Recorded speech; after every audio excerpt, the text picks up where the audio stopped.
Colonial society in the 18th century. The American is a new man who acts upon new principles. He must therefore entertain new ideas and form new opinions, from involuntary idleness, servile dependence, and useless labor. He has passed to toils of a very different nature, rewarded by ample subsistence. This is an American. J. Hector St. John Cranvacua, Letters from an American Farmer, 1782. The Frenchman who wrote the above description of the Americans in 1782 observed a very different society from the struggling colonial village that existed in the 17th century. The British colonies had grown, and their inhabitants had evolved, a culture distinct from any in Europe. This chapter describes the mature colonies and asks, if the Americans in the 1760s constituted of a new kind of society, what were its characteristics, and what forces shaped its new people? So this chapter explores the culture of the American people. At the start of the new century in 1701, the English colonies on the Atlantic coast had a population of barely 250,000 Europeans and Africans. By 1775, the figure had jumped to 2.5 million, a tenfold increase within the span of a single lifetime.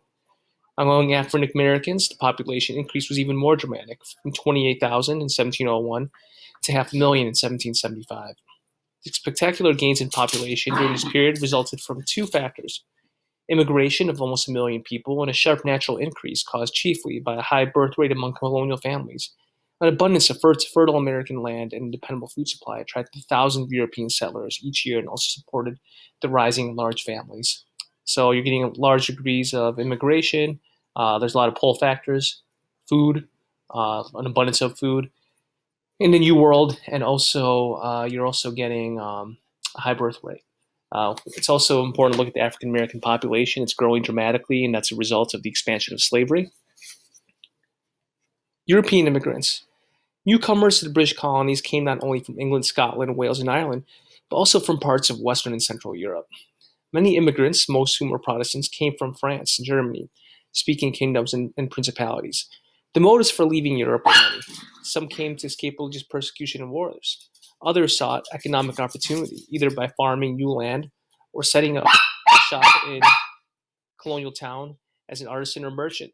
Most immigrants settled in the middle colonies and on the western frontier of the southern colonies. In the 18th century, few immigrants headed for New England, where land was both limited in an extent under Puritan control. So it's important to understand here that that there were a lot of Protestants that were coming in. A lot of these Protestants were going into the middle colonies because remember, the New England colonies were heavily Puritan and they didn't practice that religious tolerance. So if you take a look at our study guide here, it's important that we notice here the regional differences that occurred, population growth, why the European immigrants came. Now we're going to talk about the different groups, right? And I went over this, 3 reasons why Europeans came to the New World. We've gone over at least 1 to 2 of those already. Abundance of food, and also freedom of religious persecution. English settlers from England continued to come to the American colonies, however, with fewer problems at home. Their numbers were relatively small compared to others, especially the Germans and Scottish Irish. So, Germans, this group of non-English immigrants, settled chiefly on the rich farmlands west of Philadelphia, an area that became known as Pennsylvania Dutch country. They maintained their German language, customs, and religion, and, while obeying colonial laws, showed little interest in English politics. By 1775, people of German stock comprised 6% of the colonial population. So, the thing you want to understand about the Germans, they were not necessarily caring too much about the English culture. Middle colonies where they're settling, specifically Pennsylvania. Scott and Irish. These English-speaking people emigrated from Northern Ireland since their ancestors had moved to Ireland from Scotland. They were commonly known as Scot-Irish or Scot-Irish or Scots-Irish. They had little respect for the British government, which had persuaded them into leaving Ireland.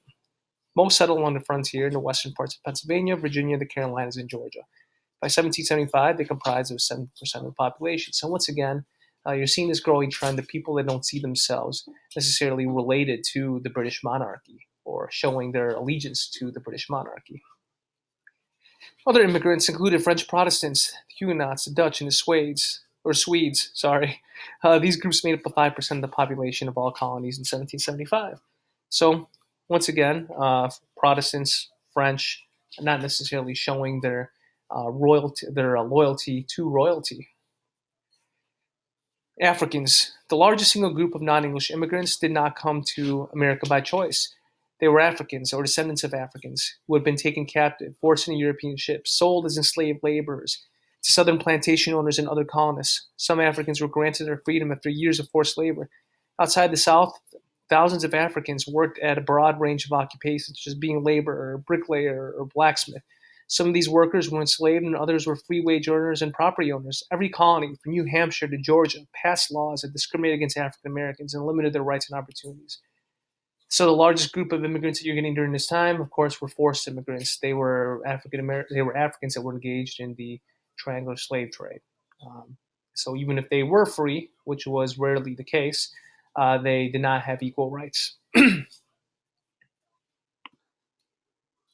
By 1775, the African American population, both enslaved and free, made up 20% of the colonial population, but 90% lived in the southern colonies and life in bondage. African Americans formed a majority of the population in South Carolina and Georgia. So slavery had just become so expansive at this point that they were the majority of the population in South Carolina, which, of course, remember, they were very rich in tobacco, the rice, and the indigo plantations, and they needed that labor. The structure of colonial society. General characteristics. Each of the 13 colonies developed distinct patterns of life, however, they all shared a number of characteristics. Most of the population was English in origin, language, and tradition. However, both Africans and non English immigrants brought diverse influences that would modify the culture in majority in significant ways. You want to understand self government. The government of each colony had a representative assembly that was elected by eligible voters. Of course, they were white males that owned property. In only two colonies, Rhode Island and Connecticut, was the governor also elected by the people. The governors of other countries were either appointed by the crown, so the king were appointing them, or by proprietor, which was, remember, who was given a charter to actually start the colony, but which was provided by the king. Religious toleration. All the colonies permitted a practice of different religions, but with varying degrees of freedom. Massachusetts, the most conservative, accepted several types of Protestants, but excluded non-Christians and Catholics. Rhode Island and Pennsylvania were the most liberal. So understand those differences. Remember, New England, very religious, Puritan, middle, more tolerant.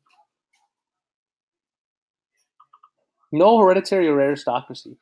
The social extremes of Europe, with the nobility that inherited special privileges and masses of hungry poor, were missing in the colonies. A narrow class system based on economics was developing. Wealthy landowners were at the top, craft workers and small farmers made up of the majority of the common people. So you're getting this hereditary aristocracy of, hey, you're a noble, so therefore you will always be noble. That is gone, right? That does not exist in the New World. However, it's important to understand these elements of social mobility. With the major exception of African Americans, all people in colonial society had the opportunity to improve their standard of living and social status by hard work. So you're getting the idea of the Protestant work ethic, right? In the New England colonies, that if you work hard, that you're God's favor. There is social mobility at this time. Remember, you're getting indentured servitude that exists, right? Hey, pay your dues, work on someone's land, and eventually you'll be given your own land. The family. The family was the economic and social center of colonial life. With an expanding economy and ample food supply, people married at a younger age and reared more children than in Europe. More than 90% of the people lived on farms. While life in coastal communities and the farms were hard, most colonists had a higher standard of living than most Europeans. So by this point, most places were actually, most colonies had better standard of living than Europeans. Population density was less. And remember, this is a huge difference from South America and the Spanish colonies because you're getting families that are coming over rather than just single men that were ready to mingle with natives. The family. Men. Um, while wealth was increasingly being concentrated in the hands of a few, most men did work. Landowning was primarily reserved to them, who dominated politics. English law gave the husband almost unlimited power in the home, including the right to beat his wife. So a very patriarchal society that you understand here. Woman, the average colonial wife had 8 children and performed a wide range of tasks. Household included cooking, cleaning, making clothes, providing medical care. Women also educated children, and women usually worked next to the husband in a shop, on a plantation, or a farm. Divorce is legal but rare, and women had limited and legal political rights. Yet the shared labors and mutual dependence of their husbands gave most women protection from abuse and active role in decision making. Very patriarchal society. This is evident through the um, American Revolution, right? When remember you're getting women that were contributing more specifically at home uh, to sewing and weaving clothes for the patriots for the Revolutionary Army later on. So if you take a look at this, we have made our way all the way here to general characteristics, self-government, the family, men and women. Explain two reasons. Let's look at these. I'm just going to pick some random questions. Why the African Americans different from other groups? Well, number one, because they were slaves. That's the main thing is. And I remember the earlier ones, although that they were indentured servants, they still weren't granted the same rights as white men, right? So they were forced immigrants. That's a huge difference. And eventually, very few were given their freedom, and if they did, they still weren't seen as equal. Remember, there was through religion, racial discrimination was deemed acceptable. Other ones. Let's go here. List three ways in which, the way of life in the colonies different from England. All right. Three ways. Number one, you're getting a lot more diversity. You're getting tolerant. Um, you're getting just just more diversity. You're getting Scots, Irish, French in the colonies. You're getting more religious toleration. You are also getting a more representative government.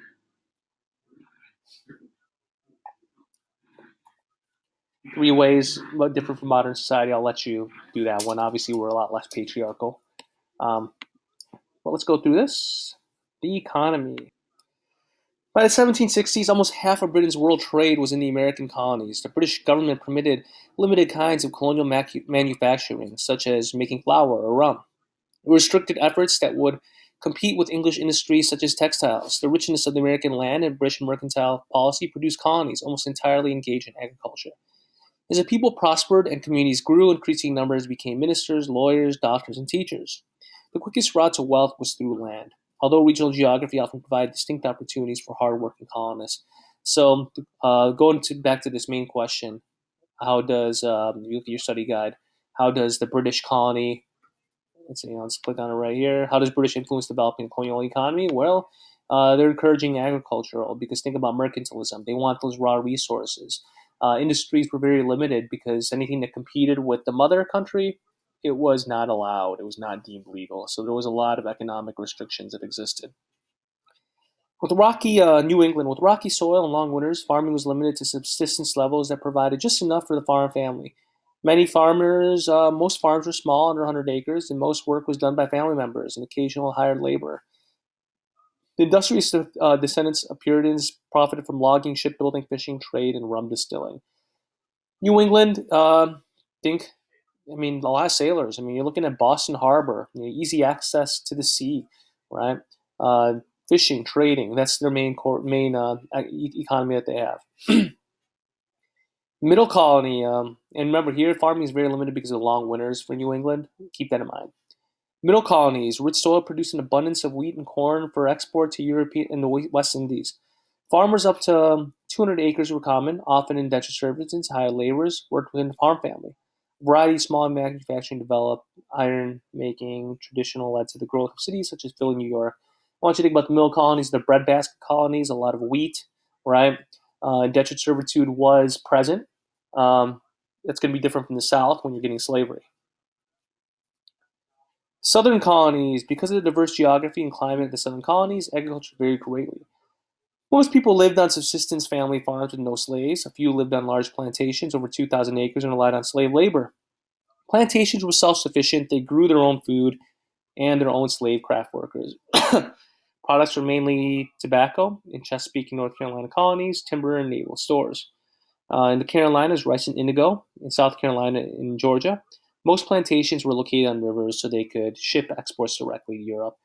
So think heavily relying on agriculture. That's because of the humidity, long summers, but it's going to vary between small farms and large plantations. Indigo, rice, tobacco, that's what they relied on. What do these three regions have in common economically? There's some degree of farming that exists, right? You're also looking at the main thing is they're still very reliant on Great Britain. Mercantilism, mercantilism, mercantilism. All raw resources they're bringing up, and of course, it's being shipped to the mother country.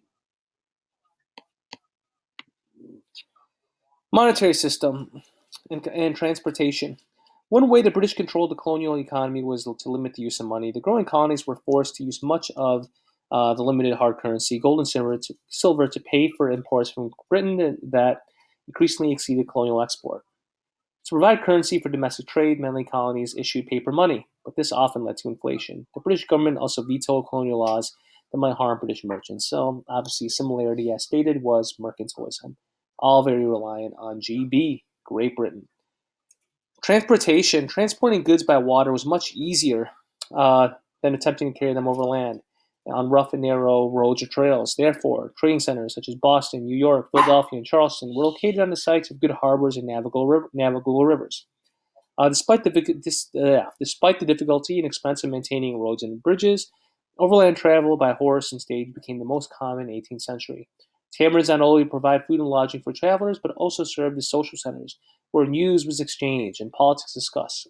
A postal system using horses on land routes, small ships, and water routes is operated both within and between the colonies by the mid 18th century. So, depending on geography, whether or not you had, of course, the middle and the New England colonies had an abundance of rivers.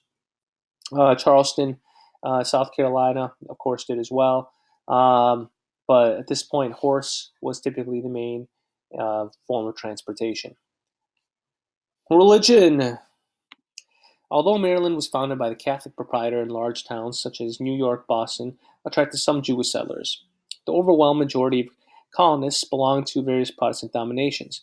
In New England, Congregationalists and Presbyterians were most common. In New York, people of Dutch descent often attended church services of Reformed Church, while many merchants belonged to the Church of England, known as Anglicans, later Apostolics. In Pennsylvania, Lutherans, Mennonites and Quakers were the most common groups. Anglicans were dominant in Virginia and some of the southern colonies. So you understand, of course, that I think the most important thing here is the South had the most Anglican church, had most supporters of England. Remember, in the Revolution, you'd have most loyalists that were also there. Challenges. Each religious group, even the Protestants who dominated the colonies, faced problems. Jews, Catholics, Quakers suffered from the most serious discrimination and even persecution. Congregationalist ministers were criticized by other Protestants as domineering and preaching an overly complex doctrine. Because the Church of England was headed by the king, it was viewed as a symbol of English control in the colonies. In addition, there was no Church of England bishop in America to ordain ministers. The absence of such leader hampered the church's development.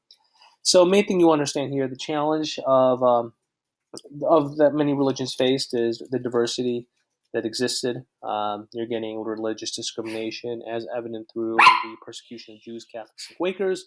And also, the big challenge was the Church of England. Now, the Church of England didn't necessarily have an archbishop or anyone to ordain ministers, so therefore they lacked a lot of influence. This, in some ways, you could argue would lead to the American Revolution, right? That there was a lack of British influence and British culture that existed. People would start to see themselves as less British and more New World. Established churches. In the 17th century, most colonial governments taxed the people to support one particular denomination. Churches financed the government are known as established churches. For example, in Virginia, the established church was the Church of England. In Massachusetts Bay, it was a congregational church. As various immigrant groups increased the religious diversity of colonies, governments gradually reduced their support of churches. In Virginia, all tax support for Anglican Church ended shortly after the Revolution. In Massachusetts, by the time of the Revolution, members of other denominations were exempt from supporting the Congregational Church. However, some direct tax support of the denomination remained until the 1830s. So what we're getting here is some colonies had established churches. However, in the beginning of the 17th century, what they would do is if you did not follow that congregational church, so for example, in New England, let's just hypothetically say that you, or in Virginia, we'll say if you didn't follow the Anglican Church, then you'd be taxed for it, right? But by the Revolution, that religious influence was kind of getting away. I mean, don't get me wrong, America was still very religious, but of course, you're getting the separation of religion from state, even by that point. So society was becoming less religious. That's why we're going to get the Great Awakening to bring back some of that religious influence. The Great Awakening. In the first decades of the 18th century, sermons in Protestant churches tended to be long, intellectual discourses and portrayed God as benign creator of a perfectly ordered universe. Ministers gave less emphasis than in Puritan times on human sinfulness and perils of damnation. In the 1730s, however, a dramatic change has swept through the colonies with the force of a hurricane. This is the Great Awakening, a movement characterized by fervent expression of religious feeling among the masses of people. The amount was the strongest during the 30s and 40s. So what we end up getting here is the Great Awakening. As stated in the previous paragraph, a lot of colonies were losing their religious influence. So as a result of them losing their religious influence, the Great Awakening would kind of shorten these sermons, make them more enthusiastic. A prominent leader, which we'll read here, is Jonathan Edwards. Was also more acceptance of people into the different churches. Jonathan Edwards, in the Congregational Church in Northampton, Massachusetts, Reverend John Edwards expressed the Great Awakenings in a series of sermons, nobly called Sinners in the Hand of an Angry God, invoking the Old Testament scriptures. Edwards argued that God was so rightfully angry with human sinfulness. Even individuals who express deep penitence cannot be saved by God's grace, but the souls who paid no heed to God's commandments will suffer eternal damnation. So Edwards here is, of course, a Great Awakening minister. I mean, I want you to kind of believe when you're looking at it, he's kind of just teaching through fear and emotion. George Whitefield was a little bit different. While Edwards mostly influenced New England, George Whitefield, who came in England in 1709, spread the Great Awakening through the colonies, sometimes attracting audiences of 10,000 people. In barns, tents, and fields, he delivered rousing sermons and stressed that God was all-powerful and saved only those who would propose belief in Jesus Christ. Those who did not would be damned to hell, face eternal torments. Whitefield taught that ordinary people with faith and sincerity could understand Gospels without depending on ministers to lead them. So the religious impact of this was the Great Awakening had a profound effect on religious practice in colonies. As sinners tearfully confessed their guilt and then joyously exulted in being saved, emotionalism became a common part of Protestant services. Ministers lost some of their former authority among those who studied the Bible in their own homes. So all in all, what you're getting here is through Edwards and Whitefield, you're getting these sermons that are very religious, and it kind of stemmed away from the traditionalism that existed with the Congregational Church. And this is what I'm going to talk about. You're going to get new lights, and you're also going to get what we call old lights. The Great Awakening also caused divisions within churches, such as the Congregational and Presbyterian, between those supporting its new teachings, which were highly emotional, called New Lights, and those that condemning them, which are more traditional, called Old Lights. More evangelical sects, such as Baptists and Methodists, attracted large numbers. As denominations competed for followers, they were also called for separation of church and state. So a couple of things you want to understand here: Whitefield, Edwards, led by emotion, taught about they led through fear, and the religious impact of this is you're getting this in a way the stem of it's kind of stemming away from the traditionalism of religion that existed. So, and then politically, this is going to have some influence because it's going to kind of advocate for separation of religion and state. A movement as powerful as the Great Awakening affected areas of life, including politics. For the first time, the colonists, regardless of their national origins or their social class, shared in common experiences as Americans. The Great Awakening also had a democratizing effect by changing the way people viewed authority. If common people can make their own religious decisions without relying on the higher authority of ministers, then might they also make their own political decisions without deferring to the authority of the great landowners and merchants? The revolutionary idea was not expressed in the 1740s, but 30 years later. It would challenge authority of the king and royal governors. So one thing you want to understand about this Great Awakening, it's challenging this traditional, it's challenging the traditionalism of religion that existed prior to it. In many ways, I mean, you could kind of argue that, remember, Voltaire would argue for religious tolerance. And now what we're getting here is you no longer need ministers that were ordained and trained by these churches to tell you the work of God. That you're getting these people such as Whitefield and Edwards, and they're moving away from the traditions of just teaching at a church, right? So it's leading people to kind of question things a little bit more. Cultural life. In the early 1600s, a chief concern of most colonists was economic survival. People had neither the time nor the resources to pursue leisure activities or create works of art or literature. 100 years later, however, the colonial population had grown and matured enough that the arts would flourish, at least among to southern planters and northern merchants. So we're going to talk about some of these. In the 1740s and 50s, the Georgian style, of London was widely imitating colonial houses, churches, public buildings, brick and stucco homes built in style that were characterized by symmetrical placement of windows and dormers in a spatial center, hall flanked by two fireplaces, such as homes on the eastern board. On the frontier, a one-room log cabin was the common shelter.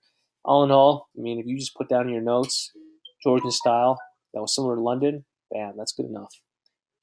Painting, many colonial painters were ignorant styles who wandered the countryside in search of families who wanted their portraits painted. Shortly before the Revolution, two American artists, Benjamin West and John Copley, went to England where they acquired the necessary training and financial support to establish themselves as prominent artists. So I would say Noah, Copley, West, they paint a lot of these portraits of just rich, wealthy families. Literature, this is probably the most important.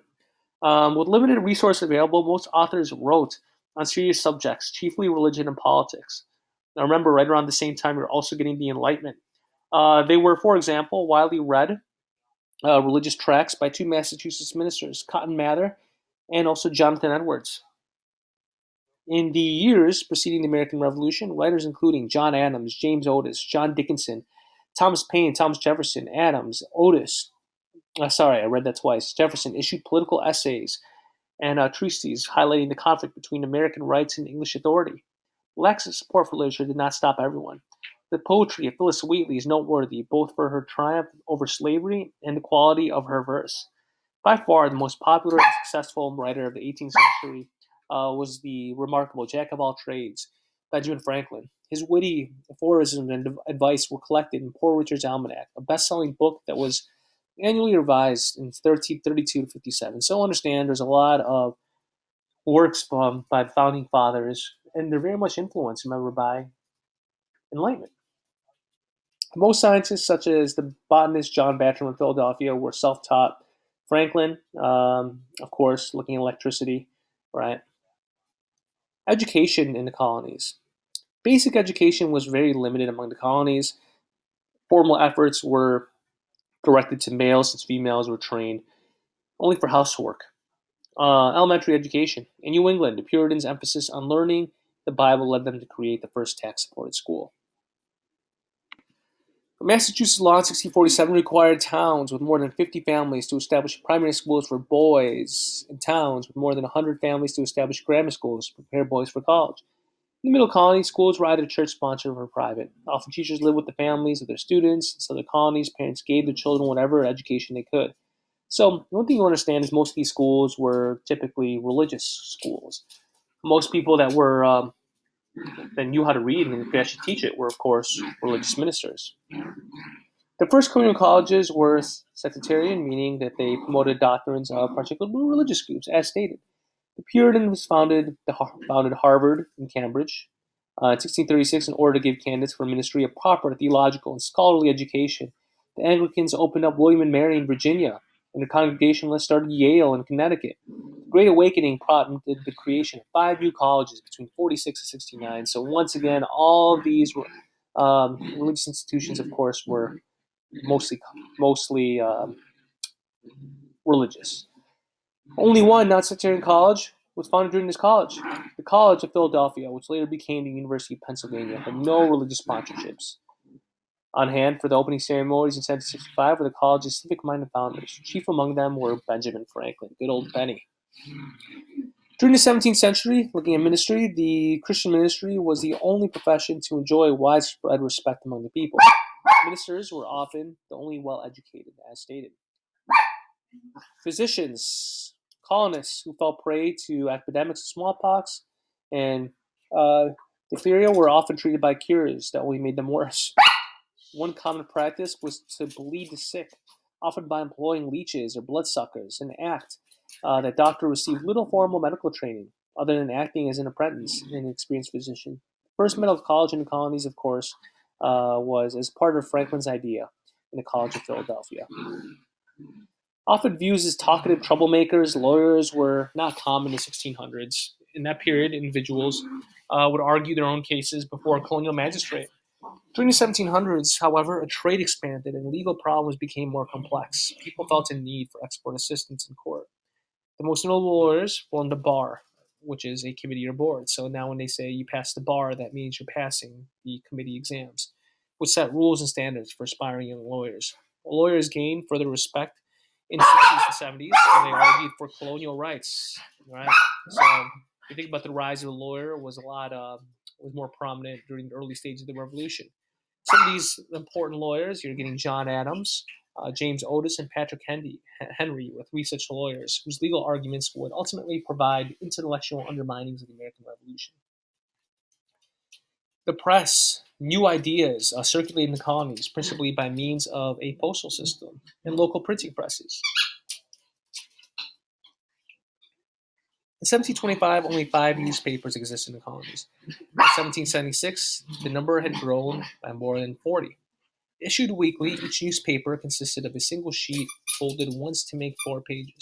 It contained such items as month-old news from Europe, ads for goods and services, and for the return of runaway indentured servants and slaves, and pious essays giving advice for better living. Illustrations were few or non-existent. The first cartoon appeared in the Philadelphia Gazette, thereby, of course, Ben Franklin. So you want to understand here, you're looking at a prominent intellectual during this time was, of course, Benny Franklin. The Zenger Case, the Zenger Case. Newspaper printers in colonial days ran the risk of being jailed for libel if any article offended the political authorities. In 1735, John Peter Zenger, a New York editor and publisher, was brought to trial on a charge of libelously criticizing New York royal governor. Zenger's lawyer, Andrew Hamilton, argued that his client had printed the truth about the governor. According to the English common law at the time, injuring a governor's reputation was considered a criminal act no matter whether a printed statement was true or false. Ignoring the English law, the jury voted to acquit Zenger. While this case did not guarantee complete freedom of press, it encouraged newspapers to take greater risk in criticizing the colony's government. The Zenger case is so significant because it sets the context for the American Revolution of freedom of speech, of criticizing the government, more importantly, the royal monarchy.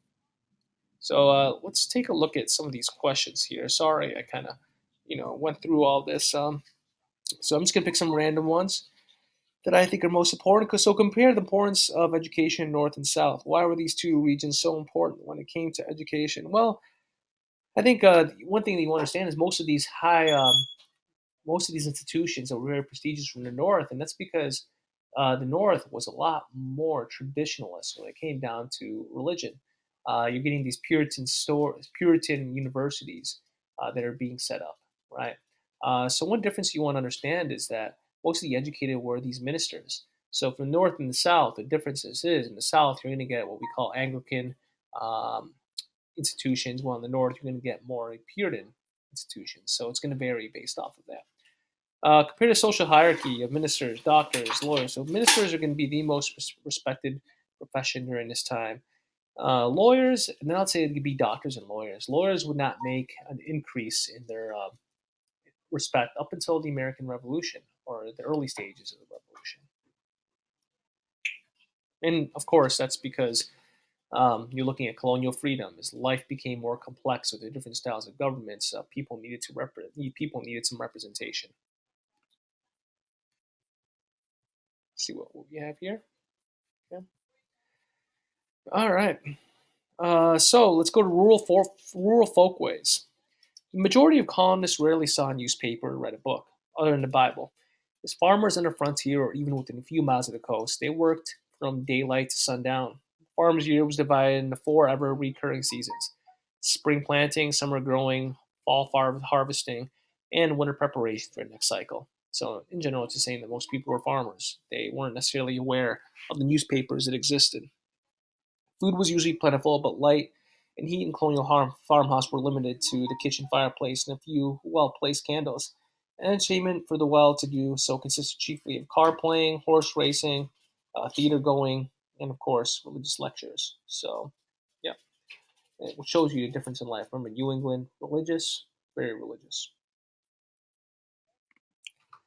The Enlightenment. In the 18th century, some Americans felt attracted to a European movement of literature and philosophy known as the Enlightenment. The leaders of this movement believed that darkness of past ages could be corrected by the use of human reason in solving most of humanity's problems. Major influence, of course, was the work of John Locke, a 17th century English philosopher and political theorist. Locke, in his two treatises of government, reasoned that while the state is supreme, it is bound to follow natural laws based on the rights that people have simply because they are human. He argued that sovereignty ultimately resides with the people rather than the state. Furthermore, said that Locke, that citizens have the right and obligation to revolt against when a government fails to protect their rights. So what John Locke is arguing is that individuals have human rights, that these rights go above that of an absolute ruler, that it's the purpose of the absolute ruler to rule for the people. And once this is violated, they have every right to rebel, right? Which sounds a lot like the American Revolution. Other Enlightenment philosophers adopted and expounded on Locke's ideas. He stressed on natural rights would provide a rationale for the American Revolution and, of course, later the U.S. Constitution. Emergence of national character, the colonists' motivation for leaving Europe, the political heritage of the English majority, and the influence of the American natural environment combine to bring about a distinctly American viewpoint and way of life, especially among white property owners. The colonists exercised the rights of free speech and free press, became accustomed to electing representatives to colonial assemblies, and tolerated a variety of religions. Also, all of these things are issues that were going on even before England existed. Or, sorry, before we had our freedom from England. Freedom of press, freedom of religion, right? The Enlightenment, freedom of rule. English travelers in the colonies remarked that Americans were restless, enterprising, practical, and forever seeking to prove their circumstances. By 1750, 13 colonies had similar systems of government, with the governor acting as a chief executive, a separate legislator, voting either adopt or reject the governor's proposed laws. So we're seeing here kind of a system of checks and balances. There were 8 royal colonies with governors appointed by the king, stated there. In the 3 proprietor colonies, stated there, governors were appointed by the proprietors. The governors in only 2 of the colonies, Connecticut and Rhode Island, were elected by popular vote. So you're seeing here, there's still that foothold that proprietors have, meaning those that chartered the colonies or the king, right? So there's still that structural, institutional hierarchy that existed, with the exception of Rhode Island and Connecticut. In every colony, the legislature considered it 2 houses. The lower house, or assembly, elected by the eligible voters, voted or against for new taxes. Colonists thus became accustomed to paying taxes only if their chosen representatives approved. Their unwillingness to surrender any part of this privilege would become a curse for revolt in the 1770s. In royal or proprietor colonies, members of the legislature, upper or council, were appointed by the king or proprietor. In the 2 self-governing colonies, both the upper and lower houses were elected bodies. So what you understand here is that there were law-making bodies that voted on these taxes and whether or not they would be approved or not approved. So there was a legislative process. For the king to come in and just say, hey, we're going to do this, that wasn't necessarily the way that existed in the colonies. Remember, during this time, the king had a lot of neglect in the colonies. They had their freedoms. From the earliest period of settlement, colonists in New England established towns and villages, clustering their small homes around open space known as a green.